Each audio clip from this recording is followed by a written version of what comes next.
back in the old days, I don't know if you know what a stern wheeler looks like. It's a really big, maybe 100-foot long, and they were very beamy normally, 20 to 30-foot beam, and they had a big paddle on the back. Ah, they're like the... Yeah, like a paddle wheeler, yeah. Yep.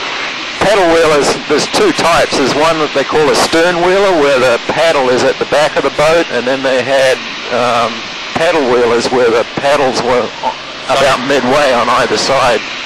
In the old days, they ran stern wheelers, and in the springtime, this time of year, to resupply all the farmers and prospectors up in this area, they would run those boats up through here.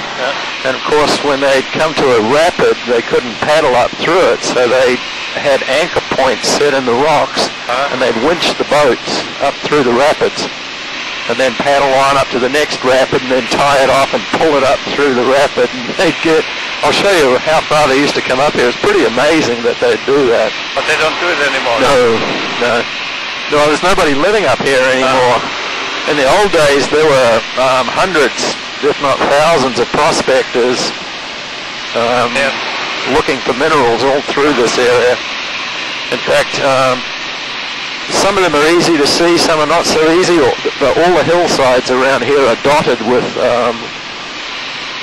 mine shaft openings.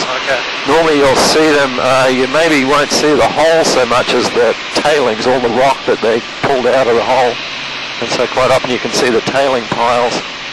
And a lot of them aren't very big. It must have been a dreadful existence, because some of the holes are not big enough to stand up in, so they would have had to go in on their knees head first, I guess. Then they're chipping and banging away on the rock and then pushing all the stuff out behind them. What type of minerals? They were looking for gold and copper. I think really anything they could find, but gold and copper is what they mainly found, but never in really big quantities.